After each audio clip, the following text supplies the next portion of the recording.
வாழ்க்கை துணை நலம் தொடர்ச்சியாக 5வது அதிகாரத்தில் இல்வாழ்க்கையை பார்த்துட்டு, இல்வாழ்க்கை என்று சொல்வது ஒரு குடும்பம், கணவன் மனைவி பிள்ளைகள். அதன் தொடர்ச்சியில் அடுத்ததாக இங்கே பார்க்கும்போது வாழ்க்கை துணை நலம். வாழ்க்கை துணை என்பது மனைவி. அப்போ அந்த வாழ்க்கை துணையாக இருக்கிற மனைவியினுடைய நலத்தை பற்றி இந்த 10 குறள்கள் இந்த வாழ்க்கை துணை நலம் என்கிற இந்த தலைப்பில், இந்த அதிகாரத்தில் எழுதப்பட்டிருக்கிறது. அதனால் இந்த வாழ்க்கைக்கு துணையாக இருக்கும் மனைவியின் நலன்களை கூறுதல் ஒரு பொதுவான ஒரு தலைப்பாக இங்கே பார்க்குறோம். அப்போது ஒரு குடும்பத்தில் ஒரு மனைவியானவங்களுக்கு இருக்கிறதான இந்த பொறுப்புகள், கடமைகள், அதனால் வருகிற ஆசீர்வாதங்கள், இதை பற்றி தான் இந்த குறள் சொல்லுகிறது, இந்த அதிகாரம். அப்படி நம்ம பார்க்கும் பொழுது ஒரு குடும்பத்தில் ஆண்டவருடைய வார்த்தை சொல்லுகிறபடி, குணசாலியான ஸ்திரியை கண்டுபிடிக்கிறவன் யார், அவருடைய விலை முத்துக்களை பார்க்கலும் நல்லது என்று சொல்லியிருக்கு.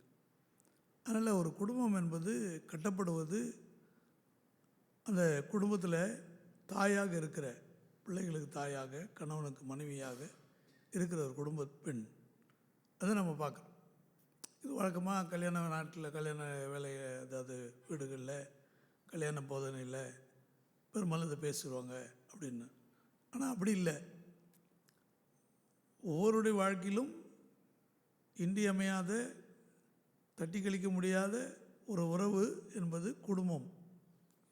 ஆனால் இன்றைக்கி அந்த குடும்ப உறவு சரியாக இருக்கும் என்று சொன்னால் நிச்சயமாக உலகம் மகிழ்ச்சியாக சமாதானமாக இருக்கும். அதுதான் கடவுளுடைய சித்தம் நிறைவேறுவதற்கு கடவுள் வைத்திருக்கிறதான ஒரு ஒழுங்கு.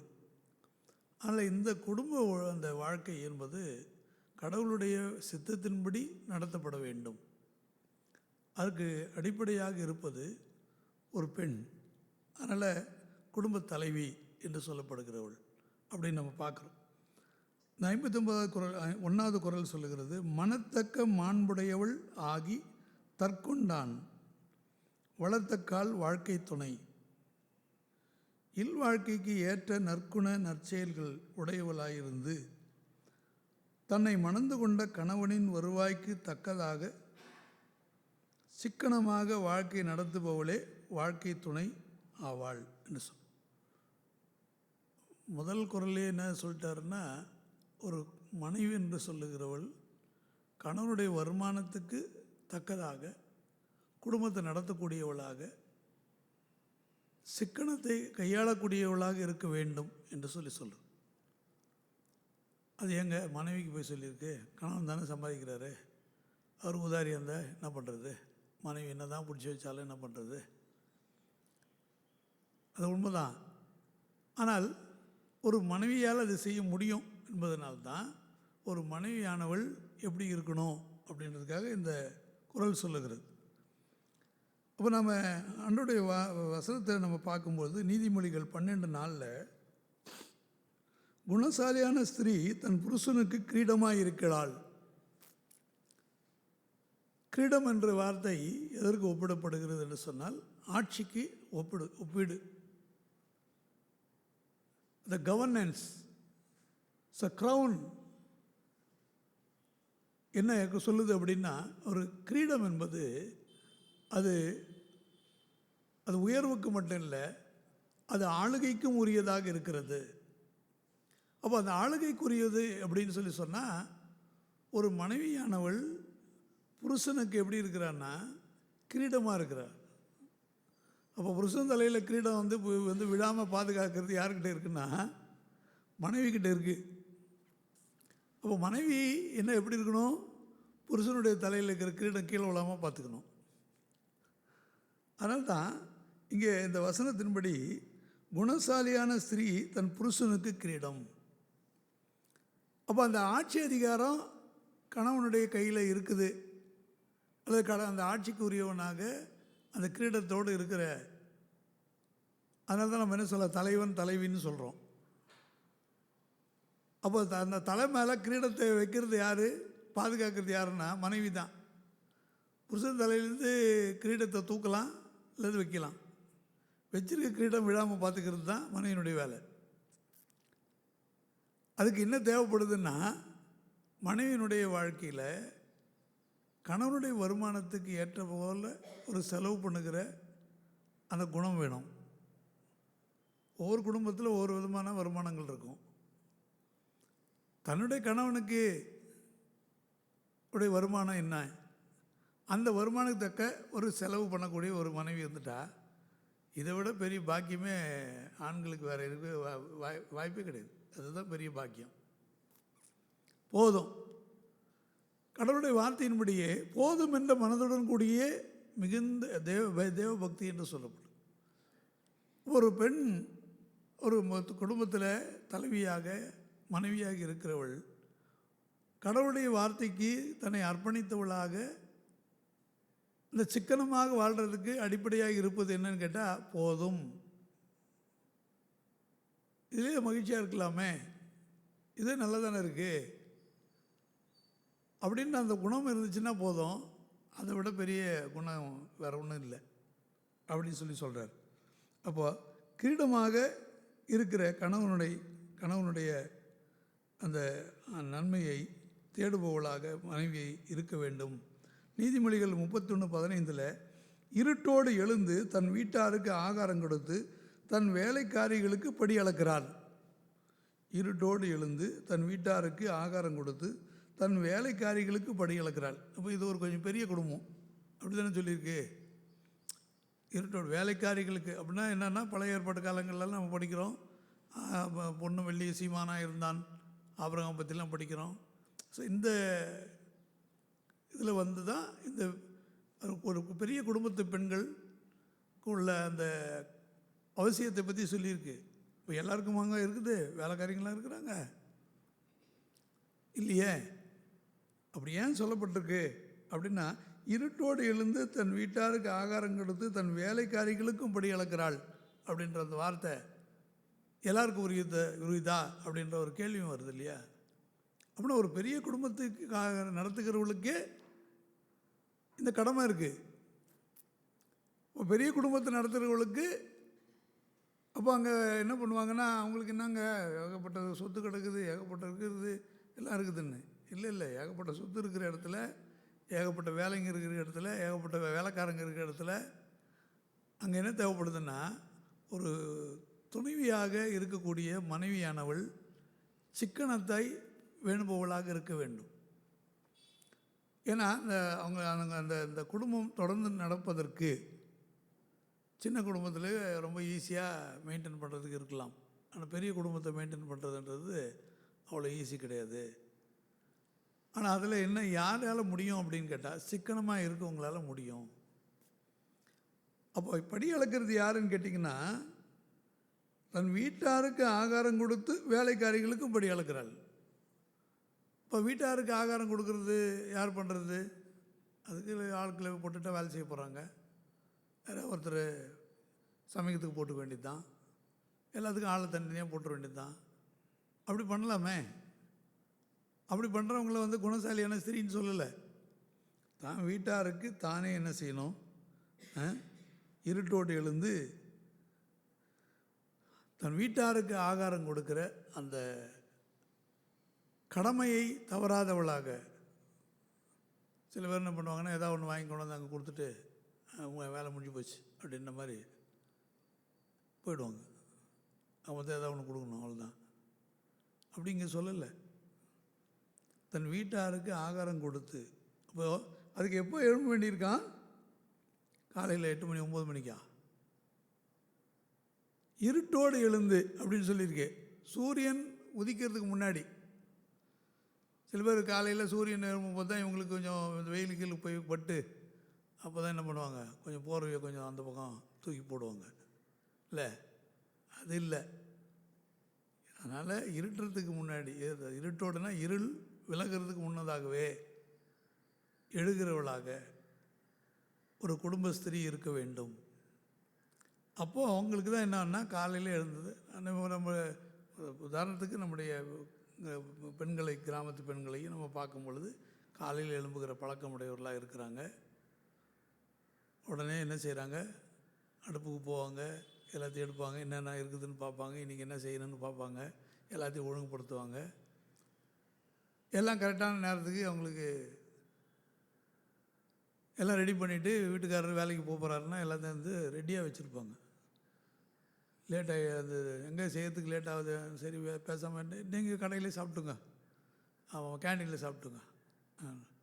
அப்படி கொஞ்சம் நாள் 2 நாள் 3 நாள் 4 நாள் வச்சு அதுக்கப்புறம் பர்மனெண்ட்டாகவே கடையில் சாப்பிட்டுங்க போங்க அப்படி சொல்லி விட்டால் அந்த அம்மாவை குணசாலின ஸ்திரீன்னு சொல்ல முடியுமா? சொல்ல முடியாது. அப்போ குணசாலின ஸ்திரீ என்கிட்ட சொல்லப்படுகிறவர்கள் தன்னுடைய குடும்பத்தை நலனை பாதுகாக்கிறவள், தன் பிள்ளைகளை, தன்னுடைய கணவனை, எங்களுக்கு இருக்கிற வேலைக்காரங்களை, அங்கே யாரெல்லாம் ஹெல்ப்புக்கு இருக்கிறாங்களோ அவங்களெல்லாம் விசாரித்து அவங்களுக்கு தேவையானதெல்லாம் செய்யக்கூடிய ஒரு குணம் இருக்க வேண்டும். அப்படி இருந்தால் தான் உண்மையான ஒரு துணையாக அவள் இருக்கிறாள் என்று சொல்லி இதன்படி நம்ம பார்க்குறோம். இன்னொரு வசனம் நீதிமொழிகள் 31:27 அவள் சோம்பலின் அப்பத்தை புசியாமல் தன் வீட்டு காரியம் எப்படி நடக்கிறது என்று கண்ணோக்கமாயிருக்கிறாள். ஆமென். அல்லேலூயா, அல்லேலூயா. சோம்பலின் அப்பம் புசியாமல் அப்படின்னு என்ன அர்த்தம்? சோம்பலின் அப்பம் ஏதாவது புரியுதா? ஒரு முறை செஞ்சு வச்சிட்டாங்கன்னா போதும், அதுக்கப்புறம் ஃப்ரிட்ஜில் தூக்கி போட வேண்டியது. இந்த வெள்ளைக்காரன் வெளிநாட்டுக்காரெல்லாம் பண்ணுறான்ல, அதுக்கப்புறம் என்ன பண்ணுறது, எடுத்து சூடு பண்ணி சாப்பிட்டுக்க வேண்டியது தான். இதுதான் சோம்பலின் அப்பம். ஃப்ரெஷ்ஷெல்லாம் பண்ண தெரியாது, அது கிடக்கும், அது எடுத்து என்ன பண்ணுறது, சூடு பண்ணி சாப்பிட்டுக்க வேண்டியது தான். இதுதான் சோம்பலின் அப்பம். ஏன்னா எங்கே மறுபடியும் எந்த செஞ்சு நிற்கிறது, ஒரு தடவை செஞ்சு வச்சாச்சா முடிஞ்சு போச்சு. அதனால் புதுசாலாம் சாப்பிட முடியாது, பழசையே சாப்பிட்டுக்க வேண்டியது. அதனால தான் இங்கே சொல்லியிருக்கு, தன் சோம்பலின் அப்பம் புசியாமல் தன் வீட்டுக்காரர் எப்படி நடக்கிறது என்று கண்ணோக்கமாக இருக்கிறாள். சரி, காலையில் இது பண்ணிட்டோம், மத்தியானத்துக்கு இது சாப்பிட்டாங்க, நைட்டுக்கு என்ன பண்ணணும், நாளைக்கு காலையில் என்ன பண்ணணும், சரி நம்ம என்ன பண்ணுவோம், அட்ஜஸ்ட் பண்ணுவோம். எப்படி அட்ஜஸ்ட்டு? சரி, நேற்றுக்கு வச்சு குழம்பு இருக்குது, முந்தா நாள் வச்ச இது இருக்குது, சாம்பார் கொஞ்சம் இருக்குது, அது முன்னாடி சரி கொஞ்சம் நான் பரவாயில்ல, கறி 4 நாளுக்கு முன்னாடி உள்ளதே இருக்குது, அப்படி இப்படிலாம் கொஞ்சம் வச்சுக்கிட்டு அப்படி ஒப்பேத்தி சரி இப்போது சில ஆண்களுக்கு கண்டுபிடிச்சிடுவாங்க, இது என்ன இப்போ கொஞ்சம் பழசு மாதிரி தெரியுதே, உங்கள் நாக்குக்கு அப்படி தெரியுது, நீங்கள் வேறு அது இப்போது வச்சது தான் ஃப்ரெஷ்ஷாக, இது இப்போ தானே அடுப்புலேருந்து எடுத்துன்னு வரேன் அப்படி சொன்னால் நாக்கு சொல்லுது இது பழசுன்னு. சரி, ஆனால் சொல்கிறத நம்பணுமே. மனைவி இது சொல்கிற சரி, அந்த நேரத்தில் என்ன பண்ணிட்டுருக்கேன், அப்படியாம்மா சரி பரவாயில்ல சாப்பிட்றேன், அவ்வளோதான். ஆனால் வசனத்தின்படி குற்றம் செய்துட்டாங்க அவங்க. ஏன்னா தன்னுடைய வீட்டு காரியம் எப்படி நடக்குதுன்னு கண்ணோக்கமாக இருக்கவில்லை. அவங்களுக்கு தெரியாது. அப்போ தான் ஓடுவாங்க, ஐயோ கடுகு இல்லாமல் போச்சே, எல்லா டப்பாவும் ஃபுல்லாகுதுங்க கடுகு, அது ஒன்றும் நான் மறந்துட்டேனே, ஓடு இப்போ கடை திறக்கிறது லேட் ஆகும். அதனால் என்ன பண்ணும், இன்றைக்கி இது முடியாது, சரி இன்றைக்கி ஒரு நாள் அட்ஜஸ்ட் பண்ணிங்க அப்படி சொல்கிறாங்கல்ல. இப்படி தான் நடக்குது. டப்பாவை கூட போய் பார்க்க மாட்டாங்களே, என்னடா இது எத்தனை இந்த டப்பாவில் என்ன இருக்குது எது இருக்குன்னு பார்க்க மாட்டாங்க, பார்க்கறது இல்லைல்ல. அப்போ தன்னுடைய வீட்டு காரியம் எப்படி நடக்குது, நமக்கு என்ன தேவைப்படுது. கணவன்மார் வெளியில் 1000 வேலைகளை வச்சுருக்கிறாங்க, போகிறாங்க வராங்க அப்படின்னா, ஒரு குடும்ப ஸ்திரியானவள் முதல்ல என்ன செய்யணும்னா, குடும்பத்தில் உணவுக்கு தேவையானதை, குடும்ப காரியங்களை, வீட்டுக்குள்ளே என்ன நடக்குதோ அதுக்கெல்லாம் சரியாக நிதானித்து எல்லாத்தையும் ஒழுங்குபடுத்தி வச்சுருக்கணும். அதனால்தான் அந்த குறள் மனத்தக்க மாண்புடையவள் ஆகி தற்கொண்டான் வளர்த்தக்கால் வாழ்க்கை துணை என்று சொல்லப்படுகிறதை நாம் காண்கிறோம். அடுத்ததாக 52வது குறள் சொல்லுகிறது, மனைமாட்சி இல்லாள்கண் இல்லாயின் வாழ்க்கை எனை மாட்சித்து ஆயினும் இல்வாழ்க்கைக்கு ஏற்ற நற்செயல்கள் மனைவியிடம் இல்லையானால் ஒருவனுடைய வாழ்க்கை வேறு செல்வங்கள் எவ்வளவு சிறந்ததாயினும் அது சிறப்புடையதாகாது. மனைவி நல்ல ஒரு குணமுடையவளாக இல்லாவிட்டால் அவன் எவ்வளோ பெரிய பணக்காரன், அவனுக்கு எவ்வளோ செல்வம் இருந்தாலும் அவனுக்கு ஒன்றுத்துக்கும் பிரயோஜனப்படாதான்.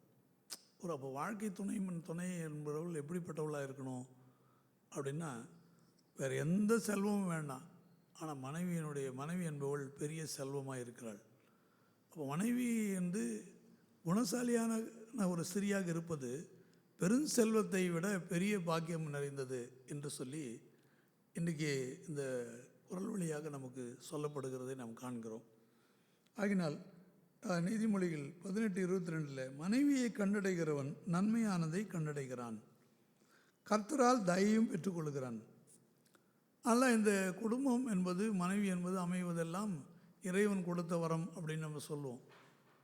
இப்போ ஏன் இதெல்லாம் சொல்லியிருக்கு அப்படின்னா, ஒரு குடும்ப ஸ்திரியானவள் என்ன செய்யணும்னா, தன்னுடைய கணவனுக்கு ஒரு செல்வமாக இருக்கிறாள். ஆனால் அவனுக்கு வேறு எந்த செல்வத்தை விட பெருஞ்செல்வம் எதுன்னா தன் மனைவி தான். ஆனால் இதை ப்ரூவ் பண்ணுற விதமாக தான் மனைவியினுடைய வாழ்க்கை அமைந்திருக்க வேண்டும் என்பது தான் வசனம் நமக்கு ஒரு அறிவுறுத்துகிற விஷயம். அப்போ நன்மையானதை அவன் கண்டடைகிறான் என்று சொல்லப்படும். அப்போ அந்த நன்மையை அவன் கண்டடைகிறான்னா, அந்த நன்மை என்பது கடவுள்கிட்டருந்து வருவது. நம்ம பைபிளில் தானே படிக்கிறோம், நன்மையான எந்த ஈவும் பூர்ணமான எந்த வரமும் ஜோதிகளின் பிதாவாகிய கடவுளில் இறங்கி நம்மிடத்துக்கு வருகிறது. அப்போது ஒரு மனைவி என்பவள் யாருன்னா கடவுளிலிருந்து வந்தவள். ஆதியாகமத்தில் தானே நம்ம பார்க்குறோம். அப்போ கடவுள் கொடுத்தவள் தானே. ஆனால் இப்போ கடவுளால் கொடுக்கப்படுகிற அந்த பாக்கியம் ஒரு மனைவியானவள் அந்த கடவுளுடைய பாக்கியம்தான் என்பதை ஒரு புருஷன் உணரத்தக்கதாக அந்த மனைவியினுடைய வாழ்க்கை எப்படி இருக்கணும்னா, கடவுளுடைய அருள் நிறைந்தவளாக இருக்க வேண்டும். அதுதான் பொருள். அந்த பொருளுக்கு அது உகந்ததாக இருந்தால் கடவுள் என்ன பண்ணுறாருன்னா, அவள் நிமித்தம் அந்த புருஷனை கடவுள் ஆசீர்வதிக்கிறார். ஏன்னா கொடுத்தவர் அவர் தானே. அதனால் அவள் நிமித்தமாக அவளுக்கு தொடர்ச்சியாக என்ன கிடைக்குதா, தயவு கிடைச்சிக்கிட்டே இருக்குமா. அப்போது கடவுள் பார்வையில் ஒரு புருஷனுக்கு தயவு கிடைக்க வேண்டும் என்றால் அது மனைவியின் கையில் இருக்கிறது. ஒரு மனைவியானவள் தயை தன் கணவனுக்கு கிடைக்கும்படியாக என்ன பண்ணணும்னா தன்னுடைய வாழ்க்கையை அமைத்தவளாக இருக்க வேண்டும். அப்போ தான் இங்கே சொல்லப்பட்டிருக்கிறபடி நற்குண குணங்கள் நிறைந்தவளாக நல்ல குணம் இருக்கணும் அப்படி சொல்லி சொல்லப்படுது. நீதிமொழிகள் 11:22 மதிகேடாய் நடக்கிற அழகுள்ள ஸ்திரீ பண்டியின் மூக்கில் உள்ள பொன் மூக்குத்திக்கு சமானம். மதிகேடாய் நடக்கிற அழகுள்ள ஸ்திரீ. இப்போது இங்கே ஜென்ரலாக உலக அழகு நம்ம சொல்கிறோம் இல்லையா, அதை இங்கே குறிப்பிட்டு சொல்லப்படுது. ஒரு பெண்ணுக்கு அழகு என்பது எது அப்படின்னு நம்ம ஒரு டிபேட் வச்சா நிறைய விஷயங்களை கொண்டு வந்து சொல்லுவாங்க. இங்கே ரொம்ப எளிமையாக சொல்லியாச்சு. என்னென்னா, ஒரு பெண்ணுடைய அழகு என்பது அவளுடைய மூக்கில் இருக்கிற மூக்குத்தியினால் வரல. அந்த மூக்குத்தியை கொண்டு போய் எங்கே வச்சு பார்க்குறாங்கன்னா, ஒரு பன்னியினுடைய மூக்கில் மூக்குத்தி இருந்தால் எப்படி இருக்கும் அப்படின்னு ஒப்பிட்டு பார்க்குறாங்க. அது பொண்ணு மின்னும். அந்த மின்னல் என்பது, அந்த மின்னுவது என்பது அது ஒரு அழகை குறிக்கிறது. அப்போது மதிகேடாய் நடந்தால் ஒரு பெண் அழகுள்ளவள் என்று சொல்லி பார்த்து தான் என்ன பண்ணுறாங்க, எந்த கல்யாணத்துலேயும் கல்யாணம் பண்ணுறாங்க. அதனால தான் இன்றைக்கி 1000 பெற்றோர்கள் சொன்னால் கூட பிள்ளைங்க என்ன பண்ணணும், அப்பா நீ பார்ப்பா, உனக்கு பிடிச்சிதாப்பா சொல்லுப்பா. ஆண்களை கேட்டாங்க கல்யாணம் பண்ணுறாங்க. பொண்ணு கேட்காம கல்யாணம் பண்ண முடியும்? கேட்டுக்கிறாங்கல்ல. அப்போ அவங்களுக்கு என்ன சொல்லணும், 1000 பேர் இருக்கலாம். தனக்கு மனைவியாக வரப்போகிறவளை ஒரு ஆண் மகன் என்ன செய்கிறான், செலக்ட் பண்ணுறான். அவனுக்கு 1000 பேரில் இருந்தால் கூட எனக்கு 1000 பேரில் சிறந்தவள் இவள் தான் என்று சொல்லி அவன் ஒரு தீர்மானத்துக்கு வர்றான். அப்புறம் தான் திருமண காரியங்கள் ஒழுங்கு செய்யப்படுது. அப்போது அப்படி ஏற்றுக்கொள்ளப்பட்ட ஒரு பொருள், அப்படிப்பட்ட அந்த செலெக்ஷனுக்கு பாத்திரமாக இருக்கக்கூடியவள். ஏன்னா அது எல்லாருக்கும் வராது இல்லையா. அது ஒவ்வொரு கடவுள் அவங்கவுங்களுக்கு மனசில் என்ன தோணுதோ அது மட்டும் தான் அவங்க முடிவு எடுப்பாங்க. அந்த முடிவுக்கு கடவுள் நல்ல உரிமையை கொடுக்குறார். அவங்களுக்கு அந்த அந்த விருப்பத்தை வந்து நிறைவேற்றுவதற்கு கடவுள் வந்து உரிமையும் கொடுத்து வச்சிருக்கிறார். அதில் ஆண்டவர் தலையிடல. சரி, ஆண்டவர் செய்கிறார், எப்படி செய்யணுன்றதெல்லாம் சொல்லிக் கொடுக்குறார். இப்போ சொல்லிட்டு என்ன சொல்கிறாரு, அழகுள்ள ஸ்திரீதான், ஆனால் அவரிடத்தில் என்ன இருக்கக்கூடாதுன்னா மதிகேடு இருக்கக்கூடாது. அப்படின்னு என்ன அர்த்தம்? மதிகேடு என்பது ஒரு புத்தி கெட்டத்தனம். ரொம்ப சிம்பிளாக சொல்ல போனால், நம்ம ஊரில் சொல்லும் போது என்ன பண்ணுவாங்க, அது ஒரு மென்டல் அப்படின்னு சொல்லக்கூடாது. என்ன சொல்லுது, ஏன்னா எதுவும் உருப்படியாக செய்யாது அப்படின்ற மாதிரி அந்த பேரே வரக்கூடாதான். இப்போ மதிகேடாய் நடந்தால் அந்த அழகு எல்லாமே வீணாக போயிடும். அப்போ அந்த அழகுக்கு அடையாளம் என்னென்னா அவங்ககிட்ட புத்தி கூர்மை இருக்க வேண்டும். புத்தி கூர்மை அப்படின்பது என்னென்னா, எதை எப்படி செய்யணுமோ அப்படி தான் செய்யணும். எல்லாத்தையும் போட்டு மிக்ஸ் பண்ணிட்டு ஒரு என்ன சொல்கிறது, ஒரு மிக்சர் பண்ணக்கூடாது. கரெக்டாக என்ன பண்ணணும், எதை எப்படி செய்யணுமோ அப்படி தான் செய்யணும். அப்படின்றதுனால தான் அந்த அந்த ஒழுங்கு சொல்லப்படுது. அதனால் அப்படிப்பட்ட ஒரு குணம் இருக்க வேண்டும். ஆகினா அப்படி இருந்தால் இந்த கெட்ட பேர் வராது. இந்த அந்த அந்த அந்த ஒப்பீடு அந்த இப்படி போகக்கூடாது. இது ரொம்ப ஆபத்தானது. அதனால் எச்சரிப்பு தான் இது. அதனால் கடவுள் வந்து கொடுத்துருக்கிற அந்த அழகு இதெல்லாம் நிலைத்திருக்க வேண்டும் என்றால் அந்த மதிகேடு இருக்கக்கூடாது. ஆனால் சில பேருக்கு அந்த பெருமை வந்துடும். தான் செய்ததெல்லாம் கரெக்டாக நினைப்பாங்க, மற்றவங்கள மதிக்க மாட்டாங்க. அந்த மதிக்காததுனால தான் அந்த மதிகேடுன்றது. ஸோ அந்த மதித்தா அந்த மதிகேடு வராது.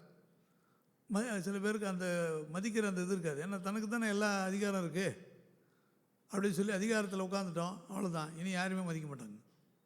அது அடைகிற வரைக்கும் பார்ப்பாங்க. அடைஞ்சாச்சா இதுக்கு மேலே யாரையும் மதிக்க தேவையில்லை.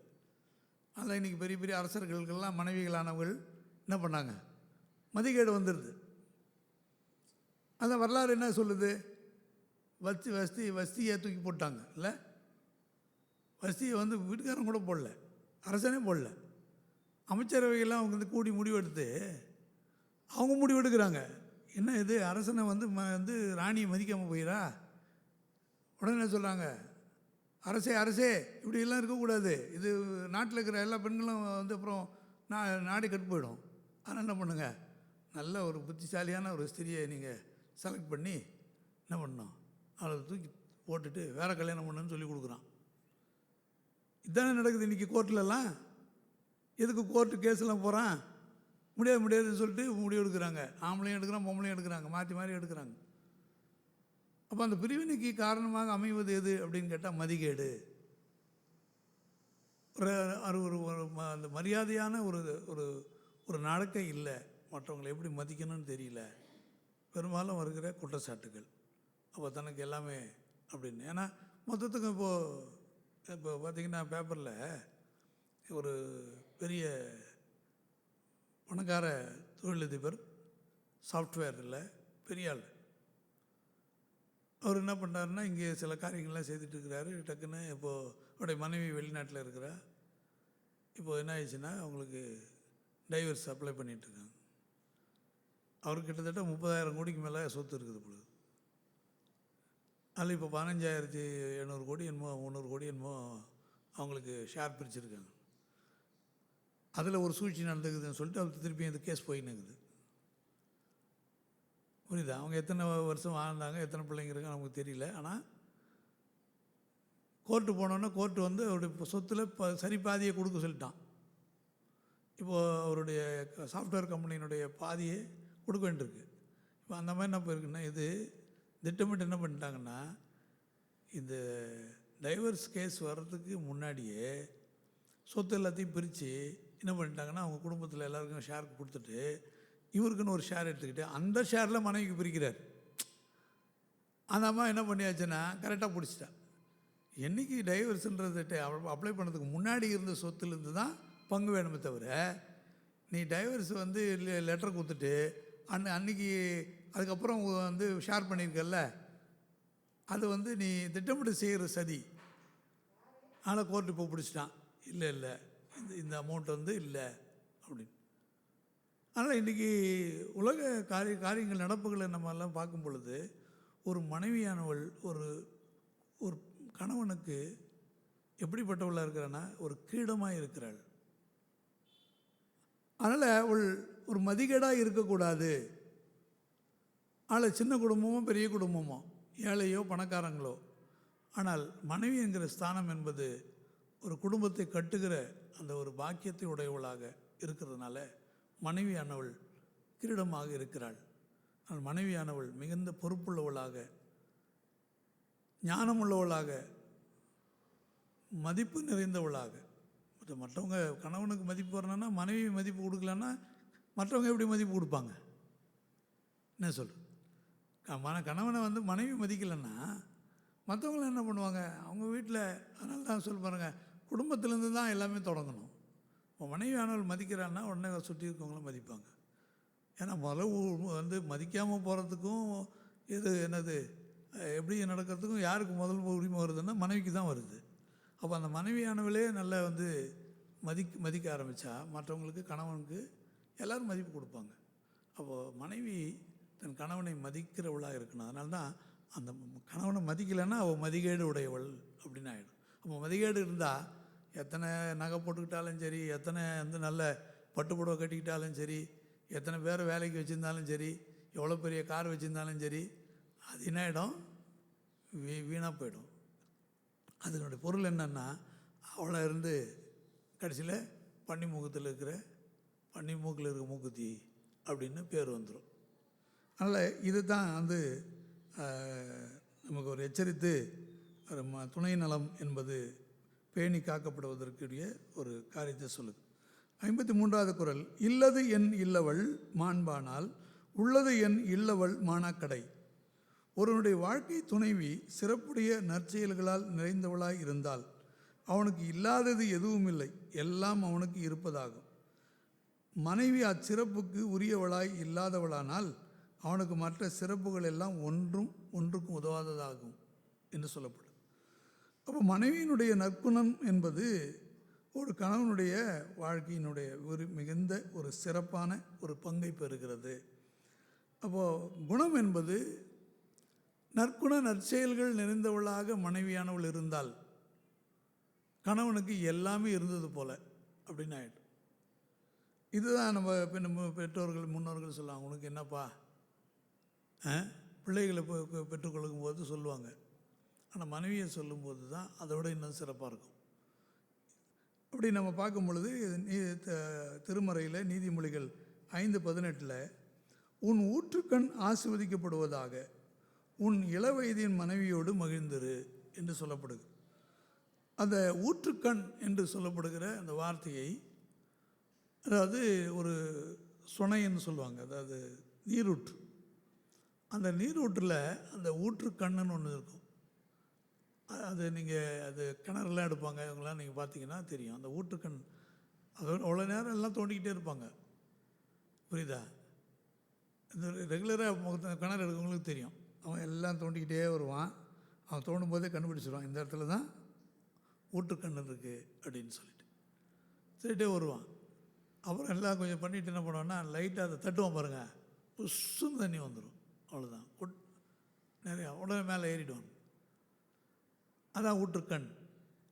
அப்போ உன்னுடைய ஊற்றுக்கண் ஆசீர்வதிக்கப்படுவதுன்னா ஆசீர்வாதம் தொடங்குகிற இடமே எங்கே இருக்குன்னா ஒரு குடும்பத்தில் ஒரு மனைவியின் இடத்துல இருக்கான். அதான் உன் ஊற்றுக்கண் ஆசீர்வதிக்கப்படுவதாக. ஆனால் உன் இளவயதின் மனைவியோடு நீ மகிழ்ந்திரு என்று சொல்லி இந்த வார்த்தை என்ன செய்யுதுன்னா ஒரு குடும்பத்தில் மனைவியானவர்களுக்கு இருக்கிறதான ஒரு சிறப்பு. அதில் ஒரு ஒரு அதனால தான் இல்லறம் என்பது ஒரு நல்லறமாகுவதற்கு அது ஒரு ஆறு என்று சொல்லப்படுது. ஒரு குடும்பம் என்பது ஒரு ஜீவ நீரூற்றாக அது வந்து ஒரு பெருக்கெடுத்து ஓடுகிற ஒரு வெள்ளமாக மாறுகிறது. அது ஆண்டவர் இயேசுவும் அது பரிசுத்தாவினை நிரப்பப்படுகிற அந்த அனுபவத்தை பற்றி சொல்லியிருக்கு. அப்போ பரிசுத்தாவினை நிரப்பப்பட்ட ஒரு ஸ்திரியானவளாக ஆனால் ஒரு இல்லறம் என்கிறதான நல்லறத்தில் அது பாய்ந்தோடுகிற ஒரு ஊற்றாக காணப்பட வேண்டும் என்பது தான் இங்கே சொல்லப்படுகிற உண்மை. அப்போ நீதிமொழிகள் 14:1 புத்தியுள்ள ஸ்திரீ தன் வீட்டை கட்டுகிறாள் புத்தி இல்லாத ஸ்திரீயோ தன் கைகளினால் அதை இடித்து போடுகிறாள். அப்புறம் புத்தியுள்ள ஸ்திரீ என்பவள் யார் என்று கேட்டால், வீட்டை கட்டணும், குடும்பம் முன்னேறணும், அந்த குடும்பம் ஆசீர்வதிக்கப்படணும். இது வேலையை யார்கிட்ட கொடுத்துருக்காருன்னா, கடவுள் கட்டுற வேலையெல்லாம் நமக்கு கொடுத்துருக்கிறாரு. அந்த கட்டுற வேலையில் எது நிலைத்திருக்கிறதுன்னா ஒரு குடும்ப கட்டுமானம் தான். அப்போ அந்த குடும்ப கட்டுமானம் என்பது சிதையாமல் இருக்கணும். அந்த குடும்ப கட்டுமானத்தில் மனைவியானவளுக்கு தான் ரொம்ப முக்கியமான இடமே இருக்குது. ஏன்னா அதை கட்டுறதில் கணவன் மனைவி பிள்ளைகள் என்பது ஒரு மனைவியானவள் குடும்பத்தை கட்டுகிறவளாக ஆமென் அல்லேலூயா கடவுள் வச்சுட்டுக்கிறார். அதனால் குடும்பம் உடையிறது யாரால உடையணுன்னா, பெரும்பாலும் புருஷன்லாம் இன்றைக்கி மனைவி கரெக்டாக இருந்துச்சுன்னு வச்சுங்க, எவ்வளோ பெரிய குடிக்காரனாக இருந்தாலும் வாழ்ந்துடுறாங்களே. அவன் டெய்லி குடிச்சு தான் வரான். ஆனால் அந்த குடும்பம் குழந்தைங்க சாப்பிட்டு கிப்பிட்டு அவங்க குடிக்காரன் போய் சுற்றின்னு கீழே கிடந்தா கூட பரவாயில்ல தூக்கி உள்ளே போட்டு ஈர்த்து நம்ம பெண்களை பார்க்குறோமே, எப்படியோ வாழ்க்கையை ஓட்டி முடித்து பிள்ளைகளையும் படிக்க வச்சு வெளியே வந்துடுறாங்க. அவன் சரியில்லை டோட்டலாக சொல்ல போனான். ஆனால் சரியில்லாத அவனாயே பயன்படுத்தி ஒரு நல்ல வாழ்க்கையை பிள்ளைகளுக்கு கொடுத்து தானும் அந்த குடும்பத்தில் வாழ்ந்து ஜெயிச்சு காட்டிக்கிறாங்க. ஆமென் அல்லேலூயா ஜெயிச்சு காட்டிக்கிறாங்க. ஏன்னா ஆண்டவருடைய வார்த்தை சொல்லுது, குடும்பத்தை கட்டுகிறவள் சரியானவள் தான்.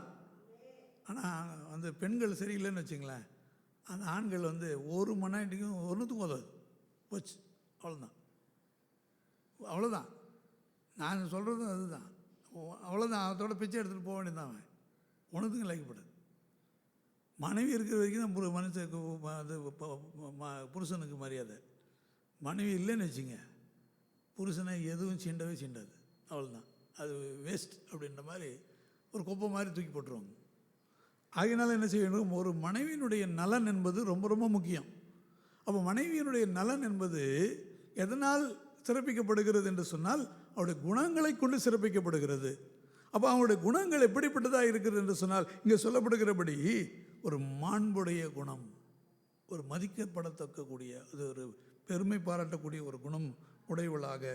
அதனால் ஒரு குடும்பத்தை கட்டுகிற அந்த பொறுப்பை ஏற்றுக்கொண்டிருக்காள் பார்த்தீங்களா.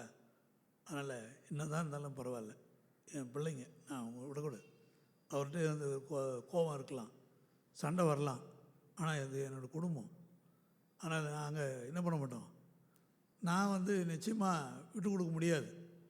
அதனால் கண்டிப்பாக எப்படியாவது அந்த குடும்பத்தை பிள்ளைகளை சரிப்படுத்தி, கணவனோடு உறவை சீர்படுத்தி அதை அந்த கட்டு காப்பாற்றி என்ன செய்ய, அந்த குடும்பத்தை கட்டி எழுப்பிடும். அந்த ஆற்றலை கடவுள் யாருக்கு கொடுத்துருக்காருன்னா, ஒரு ஸ்திரீயானவளுக்கு கடவுள் கொடுத்துருக்குறார். அவள் தான் மனைவியானவள் என்று சொல்ல, அதுதான் துணையானவள் என்று சொல்லப்படுது. ஆனால் அந்த வாழ்க்கைக்கு உள்ள துணை நலம் என்பது அதிலிருந்து தான் கடவுள் வெளிப்படுத்துகிறார். நீதிமொழிகள் 31:12 அவள் உயிரோடு இருக்கிற நாளெல்லாம் அவனுக்கு தீமையை அல்ல நன்மையே செய்கிறாள். யாராவது புருஷனை காட்டி கொடுப்பாளா? ஒரு திருடனே வந்தாலும் தப்பே செய்திருந்தா கூட மனைவி மாதிரி சொன்ன, என் புருஷன் பண்ண மாட்டாருங்க, கோர்ட்டு போனால் கூட செல்ல மாட்டேன்து. ஏங்க கூட அந்த பொண்ணை பொன்னாட்டியே சொல்லிடுச்சிங்க. ஒன்றும் இப்போ தற்காலத்தில் எவ்வளோ பார்க்குறோம், விட்டு கொடுக்க மாட்டாங்க. இல்லை என் புருஷன் செய்ய மாட்டார் அப்படின்னு சொன்னால் மொத்த கேஸ் அவுட்டு. ஓ, 2 பேரும் சேர்ந்து தான் பண்ணுறாங்க அப்படின்றது ரெண்டாவது. அது அடுத்தவங்களை பாதிக்கிற விஷயங்கள்ல. ஆனால் தன்னுடைய கணவனை எல்லா விதத்துலேயும் நம்புகிற, விட்டு கொடுக்காம அப்படி தன்னுடைய கணவனுக்காக அது நிற்கக்கூடிய, நன்மையே செய்யக்கூடியவளாக ஒரு துணையானவள் காணப்பட வேண்டும். அப்படி இருந்தால் என்ன ஆகிடும்னா, அந்த குடும்பத்தை யாராலையும் ஒன்றும் பண்ண முடியாது. அந்த குடும்பத்தை யாராலையும் ஒன்றும் பண்ண முடியாது. கடவுள் என்ன பண்ணிடுவார், அவரே அவங்களுக்கு துணையாக நிற்பார் எல்லா விஷயத்துக்குமே. அதனால் அந்த அதிகாரம் படைத்தவளாக கடவுள் ஒரு பெண்ணை ஆண்டவர் இவ்வளோ சிறப்பிக்கிறார் என்று பார்க்கும் பொழுது, ஒரு வாழ்க்கை துணை நிலைமைங்கிற ஒரு மனைவியானவளுடைய வாழ்க்கை எவ்வளோ முக்கியமானது என்று சொல்லி காண்கிறோம். 54வது குறளில் பெண்ணீர் பெருந்தக்க யாவுள கற்பென்னும் திண்மை உண்டாகப் பெறின். பெண்ணின் பெருந்தக்க யாவுள கற்பின்னும் திண்மை உண்டாகப் பெறின். கற்பு என்னும் கலங்கா நிலைமை மனைவிக்கு அமைந்திருக்குமானால் அக்கற்புடைய மனைவியை விட பெருமை உடையவை வேறு எவை உள்ளன? ஒன்றுமில்லை. ஒரு பெண் கற்புடையவளாக இருக்கிறாள் என்று சொன்னால் பெருமை சேர்க்கறதுக்கு வேறு ஒன்றுமே கிடையாது. ஆனால் தன்னை காப்பாற்றிக்கணும், தன்னுடைய குடும்பத்தை, தன் மனைவி கணவனையும் காப்பாற்றணும். அவள் ஒரு கற்புடையவளாக இருக்க வேண்டும். அதனால் இந்த கற்பு என்பது போற்றப்படுகிறது. அது ஒரு மனைவியானவர்களுக்கு இருக்கிற ஒரு பெரிய குணநலங்களிலே ஒரு சிறந்த குணமாக ஒரு கணவனை மேன்மைப்படுத்துகிற ஒரு இடத்துல இருக்குது. அதனால தான் அந்த அதுக்கு பேர் என்ன, திண்மை என்று சொல்லப்படுது. அப்படிப்பட்ட ஒரு ஒரு இங்கே ஒரு ஸ்டெடினஸ், ஒரு தைரியம், நல்ல ஒரு உறுதி, தன்னை காக்கிறவள். அவள் கடவுளுடைய பிள்ளைங்க தன்னை காப்பாங்க. ஒன்று அது யோவானில் சொல்லும் பொழுது, தேவனால் பிறந்தவன் தன்னை காக்கிறான். அப்போ கடவுள் தந்தவள் என்று சொல்லி ஒரு மனைவியை சொல்லும் பொழுது, அப்போ கடவுளிலிருந்து வந்தவளாக அவள் இருக்கிறாள் என்று சொல்லி பொருள். அப்போ கடவுளிலிருந்து வந்தவள் எப்படி இருக்கணும்? கற்பு நிறைந்தவளாக இருக்க வேண்டும் அப்படின்னு தான் இங்கே அழகாக எடுத்து சொல்லப்பட்டிருக்கிறது. நீதிமொழிகள் 11:16 நல்லொழுக்கமுள்ள ஸ்திரீ மானத்தை காப்பாள், பராக்கிரமசாலிகள் ஐஸ்வர்யத்தை காப்பார்கள். பராக்கிரமசாலிக்கு என்ன வேலை? அவன் வச்சிருக்க வேலட்டு, பீரோ, அது என்னது, அந்த இதெல்லாம் ட்ரெஷரியை காப்பாற்றுறது தான் அவன் வேலை. ஆனால் அதுக்கு ஒப்பிட்டு என்ன சொல்லப்பட்டிருக்குன்னா, ஒரு பெண் என்ன பண்ணணும், மானத்தை காப்பாற்றுவதும் ஐஸ்வர்யத்தை காப்பாற்றுவதும் ரெண்டும் ஒன்றா இங்கே ஒரே வசனத்தில் இணைக்கப்பட்டிருக்குங்க. ஒரு பெண்ணுக்கு இருக்கிற மானம்தான் பெரிய ஐஸ்வர்யமே. ஆனால் இன்றைக்கி பெண்கள் என்ன பண்ணுறாங்க, இப்போ லேட்டஸ்ட்லாம் பெண்கள்லாம் பார்த்திங்கன்னு வச்சுங்க, கொஞ்சம் மானத்தை யாராவது கொஞ்சம் பார்க்கட்டும், இல்லை இந்த பக்கம் கொஞ்சம் கீழ்ச்சி விட்ருவோம், அந்த பக்கம் கொஞ்சம் கீழ்ச்சி விட்ருவோம், இந்த பக்கம் இதுக்கெல்லாம் கேட்டால் இதுதான் லேட்டஸ்ட்டு ஸ்டைலாம். மானத்தை மானம் போக வைக்கிறதுக்கு பேர ஸ்டைலு, மானத்தை காப்பாற்றுறது தான் ஸ்டைல். மானம் போகிறதுக்கு பேர் ஸ்டைலாம். இப்படி பண்ணி வச்சுருக்கிறோம். ஆனால் அந்த மானத்தை காப்பாற்றுறது அந்த ஸ்திரியானவள் தான் இங்கே சொல்லப்படுகிறது. அவள் யாருன்னு கேட்டால், அவள் ஒரு திண்மை உடையவளாக, கற்புடையவளாக. அதனால் அவங்கள பார்த்து யாராலும் என்ன பண்ண முடியாது, குற்றம் சொல்லவே முடியாது. அவங்கள பார்த்துட்டு என்ன பண்ண முடியாது, அவங்கள தவறாக நினைக்கிறதுக்கு அப்படி ஒரு சிந்தனையே வராது. ஆமென், அல்லேலூயா. ஸோ அப்போ அந்த ட்ரெஸ்ஸிங்கில் அந்த சென்ஸ்ன்னு ஒன்று சொல்லுவாங்க இல்லையா, ஒரு ட்ரெஸ்ஸிங் சென்ஸ் அப்படின்வாங்க. அப்போ நம்முடைய உடையிலே ஒரு என்ன இருக்கணும், ஒரு ஒழுக்கம் இருக்கணும். அந்த உடையை என்ன செய்யணும்னா தன்னுடைய கணவனுடைய அந்த மரியாதையை காப்பாற்றுக்கிறதா இருக்கணும். ஸோ அப்படின்னா அப்போ உடை சரியில்லைன்னா அவனுடைய கணவனுக்கு என்ன ஆயிடுச்சு, அவர் ட்ரெஸ்ஸு போட்டிருந்தா கூட மனைவி ட்ரெஸ்ஸு சரியில்லைன்னா இவருக்கு ட்ரெஸ் அவுட்டு, அதுதான் பொருள். அதனால் என்ன ஆகிடுது, இந்த ரொம்ப முக்கியப்படுத்துது. அதனால் என்ன செய்யணும், ஸ்திரியானவள் ஒரு குடும்பத்துக்கு எப்படிப்பட்டவளாக இருக்க வேண்டும் என்று சொன்னால், அவள் கற்பென்னும் திண்மை உடையவளாக இருக்க வேண்டும். அப்போ அந்த கற்போடு இது ஏன் இணைத்து மானத்தை காக்கிறாள் என்று சொல்லப்படுகிறது. கற்பு என்பது மானம் தானே. அதனால் அந்த மானத்தை காப்பாற்றுற அந்த காப்பாற்றுறோம், கற்பை காப்பாற்றிக்கிறான்னு அர்த்தம். இல்லை நாங்கள் எப்படி வேணாலும் ட்ரெஸ் பண்ணுவோம், நாங்கள் கீழ்ச்சியெல்லாம் விட்டுருவோம்லாம் செய்வோம், ஆனால் கற்பு எங்களுக்கு பயங்கரமாக நாங்கள் காப்பாற்றிக்குவோம் அப்படின்னா அது உண்மையிலேயும் இட்ஸ் நாட் பாசிபிள் என்ற பொருள் தான். அது சில இதான் சொல்ல அப்படின்னா என்னென்னா, அவங்க விரும்புகிறத செய்யறது எங்களுக்கு உரிமை வேணும்னு கேட்குறாங்க. விரும்புகிறத செய்யறதுக்கு உரிமை இருக்குது. ஆனால் கற்பை சூறையாடுவதற்கு, இழப்பதற்கு, அடுத்தவங்களுக்கு என்னது ஒரு தூண்டி விடுவதற்கு, அவருடைய சிந்தனைகளை திருப்புவதற்கு, அவருடைய கண்களில் தவறான பார்வைகளுக்கு இதுக்கு காரணமாக இருக்கலாமா? ஒருத்தன் திரும்பி பார்க்க வைக்கணும். அப்போ என்ன பண்ணுறது? நீ வரும் ஒழுங்காக ஒரு ட்ரெஸ் பண்ணிட்டு போனால் நேராக பார்த்துட்டு போயிட்டே இருப்பாங்க. அரைக்குறையாக ட்ரெஸ் பண்ணால் திரும்பி பார்ப்பாங்க. அது திரும்பி பார்க்குறதுக்குன்னு அழகாக இருக்காங்க, திரும்பி பார்க்கல, அசிங்கமாக இருக்கிறாங்களே, என்னடா இது ஒருத்தர் இப்படி அசிங்கமாக போகிறாங்க அப்படின்னு சொன்னால் திரும்பி பார்க்குறான். நம்ம இவங்கெல்லாம் நினச்சிக்கிறாங்கன்னா நம்ம ரொம்ப அழகாக இருக்கோம், நம்மளை திரும்பி பார்க்குறோம் இவங்க நினச்சிருக்கிறாங்க. அது அடிப்படையில் தவறு. அதனால் இந்த உண்மையை புரிந்து கொள்றதுக்காக தான் இந்த வசனம் வந்து அழகாக நீதிமொழிகளில் எழுதப்பட்டிருக்கு. நீதிமொழிகள் 31:30 சௌந்தரியம் வஞ்சனை உள்ளது, அழகும் வீண், கர்த்தருக்கு பயப்படுகிற ஸ்திரியே புகழப்படுவாள். சௌந்தரியம் வஞ்சனை உள்ளது. அது என்ன பண்ணிடும்? வஞ்சிச்சுன்னா அவனுக்கு கிடைக்கிற மாதிரி, கொடுக்குற மாதிரி, வர்ற மாதிரி, நம்மகிட்ட இருக்கிற மாதிரி அவர் அது ஓடி போயிடும். புரியுதா? அதான் சௌந்தரியம் வஞ்சனை, அழகும் வீண் என்று சொல்லப்படுகிறது. அதனால் அந்த கிளாமர், அந்த அந்த பியூட்டி ரெண்டுமே என்ன ஆகிடுதான், அது வீணானதாக காணப்படுகிறது. அப்போது எந்த பெண்ணுக்கு ஆசீர்வாதம்னா, கர்த்தருக்கு பயப்படுகிற ஸ்திரீ புகழினுடைய உச்சிக்கு போயிடுவாள். ஆமென். அல்லேலூயா, அல்லேலூயா. கர்த்தருக்கு பயப்படுகிற ஸ்திரீ புகழின் உச்சிக்கு சென்று விடுவாள் அப்படின்னு சொல்லப்பட்டிருக்கு. அப்போ அழகும் சௌந்தரியத்தையும் நம்புகிறாங்கன்னா அவங்கள என்ன சொல்கிறது, அது வீணான, அது கடைசியில் என்ன ஆகிடும், எல்லாம் போயிடும். ஒன்றது இருக்கும் லைஃப்பில், அழகு வந்து இருக்க போகிறதில்ல, வந்து எல்லாமே கால மாற்றத்தில் எல்லாமே போயிடும். அப்போ என்ன ஆகிடும், என்ன சொல்லுவாங்க, கொஞ்சமாக நாட்டமாக ஆடினாங்க இவங்க அப்படி சொல்கிறாங்கல்ல. அப்போ அந்த கடவுள் கொடுத்துருக்கிற அந்த அந்த இயற்கையாகவே கடவுள் கொடுத்துருக்கிறதான அந்த உடல் அமைப்பு, அந்த அழகு, இதெல்லாம் வந்து எப்படி இருக்கணும்னா கடவுளுக்கு பிரியமாக பாதுகாக்கப்பட்டிருக்க வேண்டும். அந்த கற்பின் வழியாக கடவுளுடைய சித்தத்தின்படி ஞானமாக கையாளப்பட வேண்டும். அப்போது அழகு கூட கற்பு கூடணும்.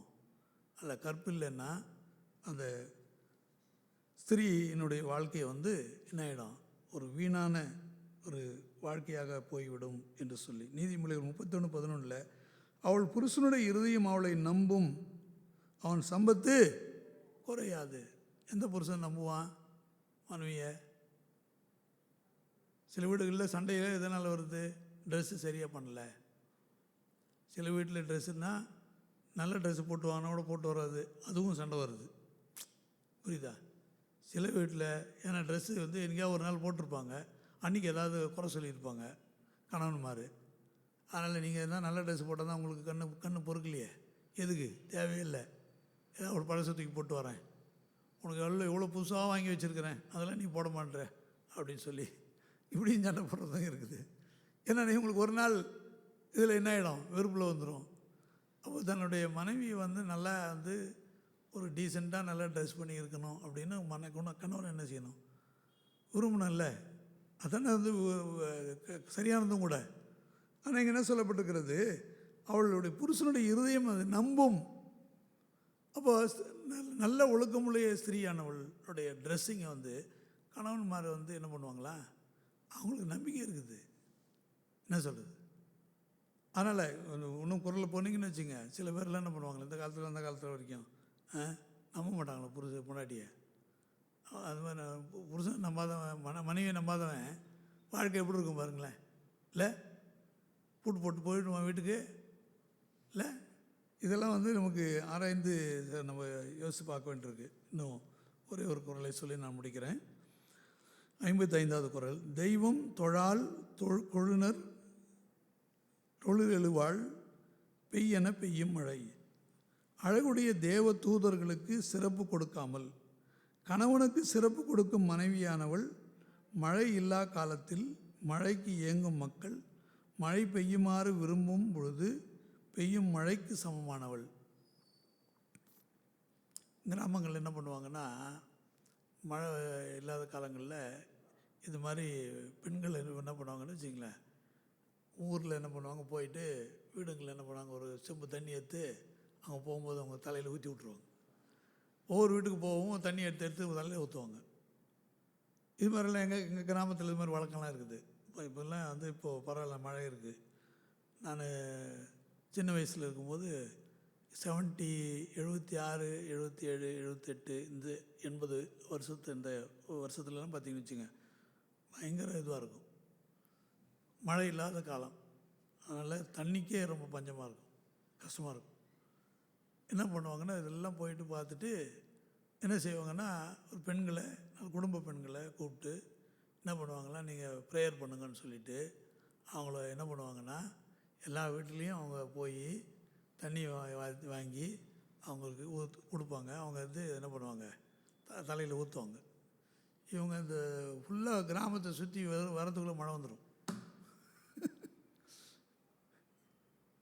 ஏன்னா வசனம் சொல்லியிருக்குதுங்க, எப்படி பெய்யுமா அந்த மழையையும், அதுபோ அழகுடைய தேவ தூதர்களுக்கு சிறப்பு கொடுக்காமல் அந்த ஊழியக்காரனுக்கு பண்ணேன், இந்த ஊழியக்காரனுக்கு பண்ணேன்.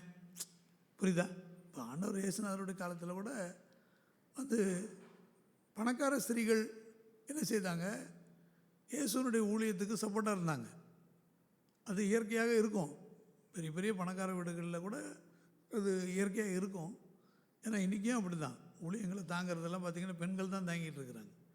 எப்படி? கணவன்மார்கிட்ட அவங்க வந்து எடுத்து சொல்கிறது தான், இந்த ஊழியங்களுக்கு நீங்கள் செய்யணும், இந்த ஊழியங்களுக்கு பண்ணணும் அப்படி சொல்லி அவங்க சொல்கிறாங்க. கணவன்மார் வந்து பெண்கள் சொல்கிறத ஏற்றுக்கொள்வாங்க. ஏன்னா அவங்களுடைய குணங்கள் கரெக்டாக இருக்குது.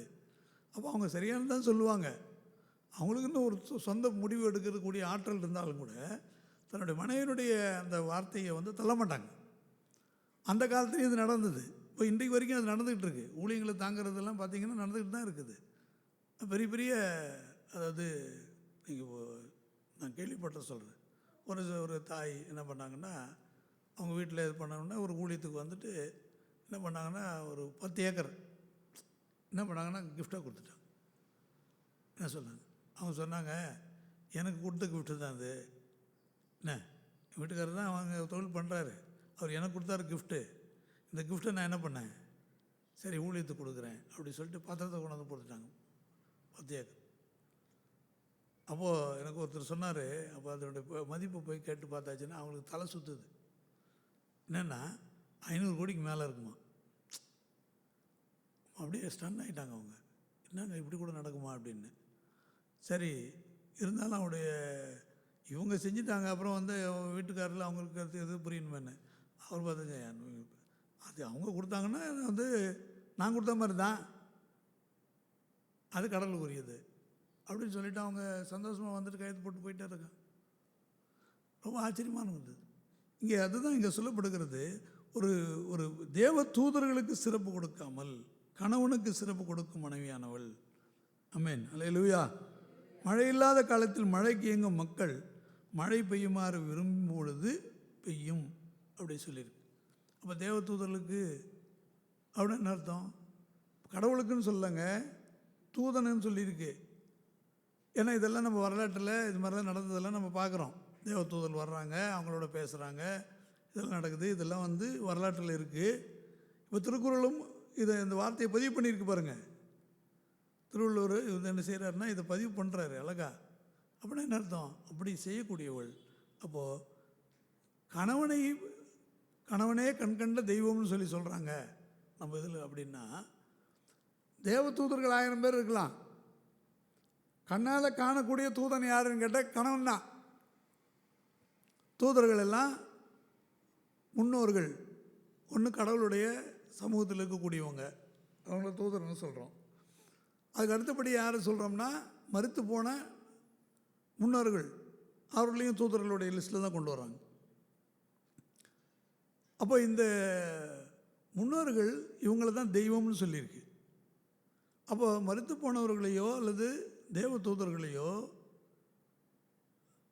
நான் பார்த்தேன் அப்படின்னு சொல்லி அவங்களுக்கு நான் சிறப்பு கொடுக்காத கணவனுக்கு சிறப்பு கொடுக்குறா பார்த்தீங்களா, அந்த மனைவியினுடைய ப்ரேயரை கடவுள் கேட்டு என்ன பண்ணுவாராம், மழையே கொடுப்பாராம். ஆமென், அல்லேலூயா. அப்படின்னா பொருள் என்ன, பரிசுத்த ஆவியானவர் இறங்கிடுவார். மற்றவங்கெல்லாம் 1000 ஜெபம் பண்ணாலும் சரி ஜெபம் கேட்கப்படாது. ஆனால் இப்படி ஒரு பெண் தன்னுடைய கணவனோடு நல்ல உறவில் இருந்து அது உண்மையான ஒரு உறவோடு அவங்களன்னா அவங்க ப்ரேயர் ரொம்ப பவர்ஃபுல். அவங்களுடைய ப்ரேயரை கடவுள் அங்கீகரித்து என்ன பண்ணுவார், அப்படியே ஆண்டவர் வந்து மழையை வந்து போய் பெரிய செய்வாராம். அல்லேலூயா. இந்த அனுபவம் வந்து இன்றைக்கி அதனால தான் பெண்களுடைய ப்ரேயரை வந்து ஜெபம் பண்ணால் கடவுள் கேட்டுறாரு. நீங்களாம் ஜெபம் பண்ணால் கிடைக்குதுன்னு உங்களுக்கு தெரியும். நீங்கள் மற்றவங்களுக்காக ஜெபம் பண்ணுறதும் கிடைக்கும். ஏன்னா நீங்கள் உங்களுடைய வாழ்க்கை ஒரு ஒரு அனுபவம் மட்டும் இல்லை, அது ஒரு கடவுளுக்கு பிரியமான ஒரு ஒரு வாழ்க்கையாக இருக்கிறதுனால. லூக்கா 1:28 அவள் இருந்த வீட்டில் தேவதூதன் பிரவேசித்து, கிருபை பெற்றவளே வாழ்க, கர்த்தர் உன்னுடனே இருக்கிறார், ஸ்திரீகளுக்குள்ளே நீ ஆஸ்வதிக்கப்பட்டவள் என்றான். அது மரியாள் கிட்ட வந்து இப்படியான்னு சொன்னால், ஒரு வாலிப பெண், அது இந்த ஒரு வாலிப பெண்ணுக்கு ஒரு தேவதூதன் வந்து கிருபை பெற்றவள் அப்படின்னு சொல்லி வாழ்த்துவது எதனால்? அப்போ அவளுடைய பிறப்பிலிருந்து அவள் எப்படி இருக்கிறான்னா, ஊரார் எல்லாரும் போற்றும்படியாக, குடும்பத்தார் பாராட்டும்படியாக கடவுள் வந்து ஒவ்வொருத்தருடைய வாழ்க்கையும் பார்த்துக்கிட்டே இருக்கார். தேவதூதர்கள் அதுக்கு சாட்சியாக வந்து நிற்கிறாங்க. கடவுளுடைய வேலையை செய்யணுமே, கடவுள் வந்து அனுப்புனா போகணும், அதுதான் அவனுக்கு வேலை. பணிவிடை ஆவிகள் தானே சொல்லியிருக்கு தேவதூதர்களுக்கு. அப்போ தேவதூதன் சொல்கிறத செய்கிறேன்னா கடவுள் சொல்கிறத செய்கிறது பொருள். ஆனால் தேவதூதனை காட்டிலும் இப்போ கணவனுக்கு பார்க்கும்போது தேவதூதன் இப்படி சொல்லியிருக்கிறானே, அப்போ நான் என்ன செய்யணும்? நீங்கள் பாருங்கள், தேவதூதன் சொன்னது தனியாக யாராவது பண்ணியிருக்காங்களான்னு பண்ணியிருக்க மாட்டாங்க. கணவன்கிட்ட கொண்டு போவாங்க விஷயத்தை. ஏதேன் தோட்டத்தில் வந்த பிரச்சனை என்னென்னா, ஒரு தேவதூதனை போல வந்த சாத்தான், என்ன அவனை சாத்தான்னு சொல்கிறோம், ஆனால் அவன் தேவதூதன் தான். ஆனால் என்ன பண்ணிட்டான், அவன் வந்து விழுந்து போனவன் கடவுளுக்கு எதிராக போயிட்டான். அவன் போய் வஞ்சி டிசீவ் பண்ணிட்டான். அன்றைக்கி இந்த அம்மா வந்து விஷயத்தை வந்து கணவன்கிட்ட வந்து முதலே கொண்டு போயிட்டு இருந்தா இந்த பிரச்சனை வந்திருக்காது. ஆனால் நீங்கள் பிற்காலத்தில் நீங்கள் பார்த்தீங்கன்னா, இப்போ ஒரு சிம்சோனை கூட எடுத்துங்களேன், அழகா அவன் பிறந்துக்கிறது அவங்களோட மனைவிக்கு சொன்னால் மனைவி என்ன பண்ணுறா, கணவன்கிட்ட சொல்கிறா. யோசேப்புக்கு கடவுள் சொல்கிறாரு, யோசேப்புக்கு முதல்ல சொல்ல மரியாளுக்கு சொல்லியிருக்கிறார். மரியாளுக்கு சொன்னால் கடவுள் யோசேப்புக்கும் போய் சொல்கிறார். இப்போ என்ன செய்கிறாருன்னா, அப்போ பரிசுத்த ஆவியானவர் எப்படி கிரியை செய்கிறார்னு சொன்னால், என்கிட்ட சொன்னவர் நீங்கள் அவங்ககிட்ட சொல்லுங்களேன், என்ன சொல்லுது? அப்போ அவங்க கடவுளே போய் கணவன்கிட்டையும் சொல்லணும் அப்படின்னு. அப்போ கணவன்கிட்ட கேட்குறதுன்றது எப்படின்னா, கடவுள்கிட்ட கேட்குறதாவே பொருளை எடுத்துக்கிறோம். அப்போ கணவனை என்ன செய்யணும் அப்படின்னா, தேவதூதனுக்கு ஒப்பாக, அப்போ கண்ணால் பார்க்கக்கூடிய ஒரு தேவதூதனாக அவள் ஏற்றுக்கொண்டிருக்கிறாள் என்று பொருள். அப்படி ஏற்றுக்கொண்டு அவளுடைய ஜெபம் உடனடியாக கேட்கப்படும் என்று சொல்லி இங்கே எழுதப்பட்டிருக்கிறதை நம்ம காண்கிறோம். 1 பேதுரு 3:1 அந்தப்படி மனைவிகளே உங்கள் சொந்த புருஷருக்கு கீழ்ப்படிந்திருங்கள். இது என்ன வாடகை புருஷன் சொந்த புருஷன் இருக்கு இப்படி எழுதி வச்சிருக்கு அப்படின்னு கேட்டிங்கன்னா, உண்மைதான், அந்த காலங்களில் அப்படி இருந்துச்சு. ஆனால் இப்போது அதனால தான் வந்து எதுக்காக அப்படின்னா, இப்போ கடவுள் வந்து நல்ல வந்து அதாவது நல்ல வளர்ச்சி அடைந்து நல்ல வந்து உலகம் முழுவதும் அந்த காலத்தை விட இந்த காலம் ஒரு வளர்ந்து முன்னேறி இருக்கிற காலமாக பார்க்குறோம். ஏன்னா பெண் உரிமையெல்லாம் வந்திருக்குது, எல்லோரும் படிச்சிருக்கிறாங்க, எல்லா இடத்துலையும் எல்லா நன்மைகளும் உரிமைகளும் கொடுக்கப்படுது. அந்த காலம் வந்து அப்படி இல்லை. ஆகையினால் அவங்க அடிமைத்தனத்துக்கு கொண்டு போகப்பட்டிருந்தாங்க. ஏன்னா ஆபிரகாமுடைய காலத்திலே அடிமையாக கொண்டு போடுறதெல்லாம் நம்ம பார்க்குறோம். அப்படிப்பட்ட நிலையில் அதனால தான் இங்கே சொல்லப்பட்டிருக்கிறது சொந்த புருஷருக்கு அப்படின்னு சொல்லியிருக்கு. அப்படின்னா என்ன அர்த்தம்? கடவுள் தந்த கணவன் அப்படின்னு பொருள். அவங்க என்ன பண்ணணும்? கடவுள்கிட்டருந்து கடவுளுக்கு கொடுத்துருக்குற ஆசீர்வாதம். அப்போ அவங்களுக்கு என்ன பண்ணணும்? அவங்க கீழ்ப்படியணும் அப்படின்னு சொல்லியிருக்கு. 1 பேதுரு 3:6 அந்தபடியே சாராள் ஆபிரகாமை ஆண்டவன் என்று சொல்லி அவனுக்கு கீழ்ப்படிந்திருந்தாள். அப்போ ஆண்டவன் என்று சொல்லி ஏன் சொல்கிறாங்க அப்படின்னு சொல்லி ஒரு கீழ்ப்படிதல் அப்படின்னா அந்தளவுக்கு ரொம்ப இதோ போகணுமா அப்படின்னா, அப்படி அவங்க 2 பேரும் வாழ்வது என்பது வெளி உலகத்துக்காக இல்லை. கடவுள் அவங்கள கடவுளுடைய பிள்ளைகளாக ஒரு குடும்பமாக கடவுள் இணைச்சிருக்கிறாரு. ஆனால் அவங்க 2 பேருக்குள்ள என்ன பண்ணுறாங்க, ஆண்டவனே என்று சொல்லி. இன்றைக்கி பார்த்திங்கன்னா நம்ம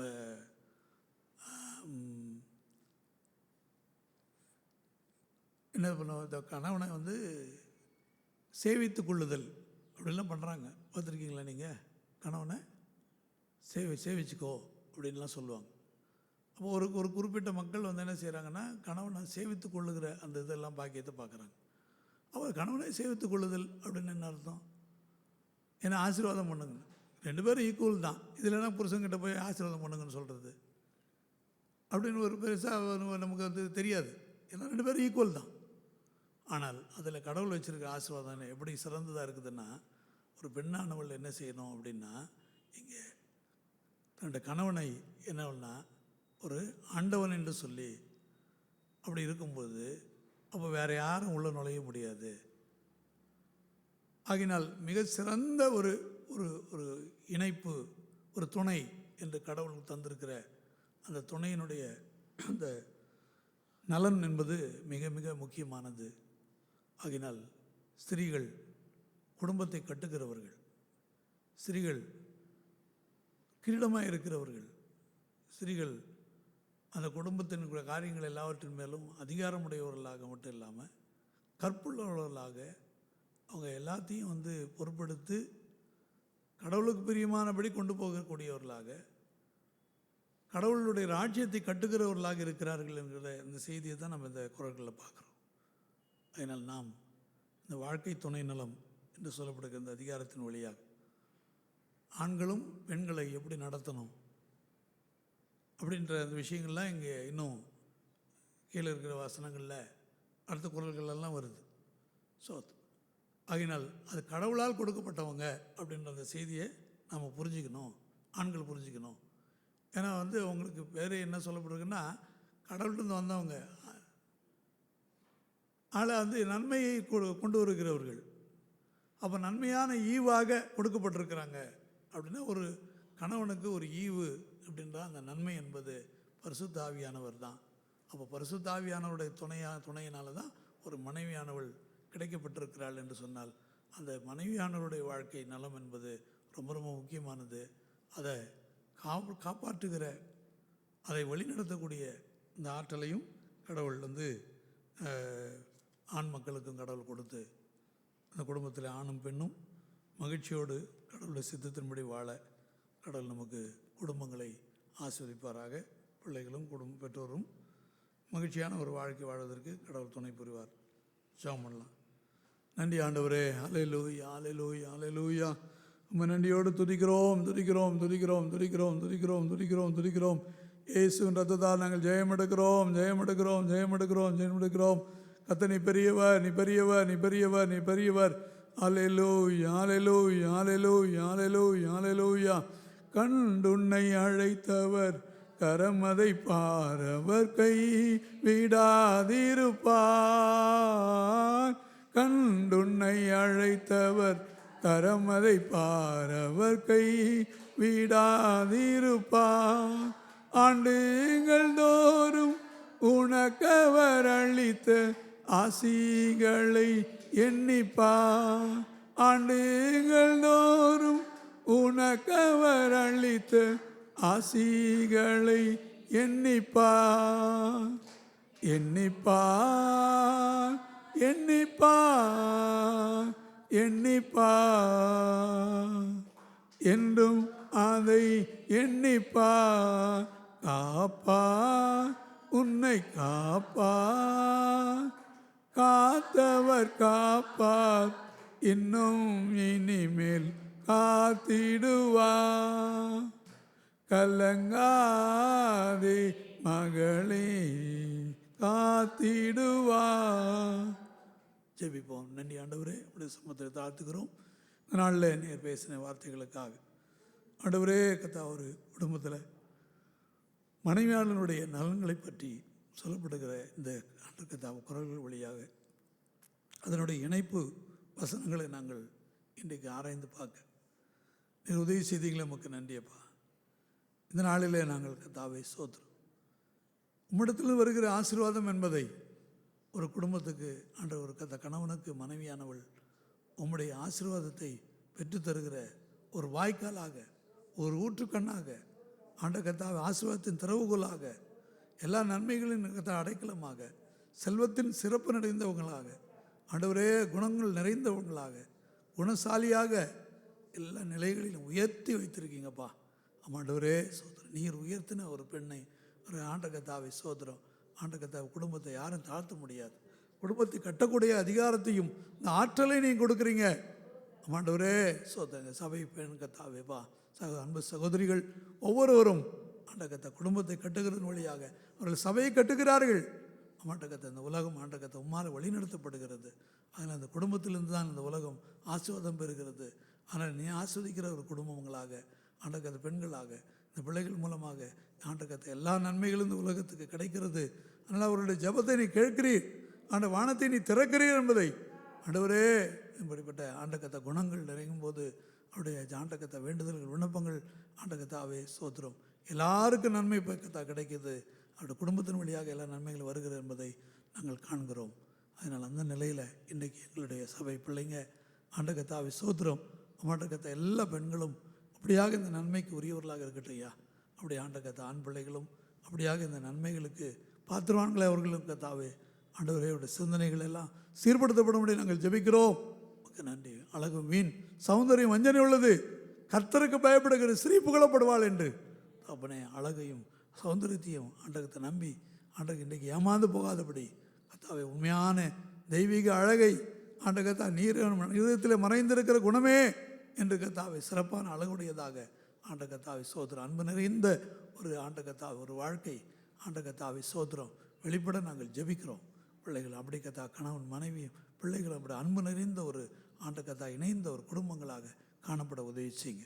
உங்களுடைய கரங்களை தாழ்த்துக்கிறோம், கொடுக்குறோம். உமக்கு நன்றி. பொறுப்படுத்திக் இயேசுவின் நாமத்தில் வேண்டிக் கொள்கிறோம் நல்ல தந்தையே, ஆமென். என் ஆத்மாவே கர்த்தரை ஸ்தோத்திரி, முழுமே பரிசுநாமத்தை ஸ்தோத்திரி. என் ஆத்மாவே கர்த்தரை ஸ்தோத்திரி, அவர் சகல பாரங்களையும் மறவாதே. ஆமென். நம்முடைய கர்த்தராசின் கிருபை தேவனுடைய அன்பும் பிரசாடைய நினைக்கும் பராமரிப்பும் இன்னும் சதா காலங்களும் நீடித்து நிலைத்திருப்பதாக. ஆமென். லேலுயா லேலுயா லேலுயா.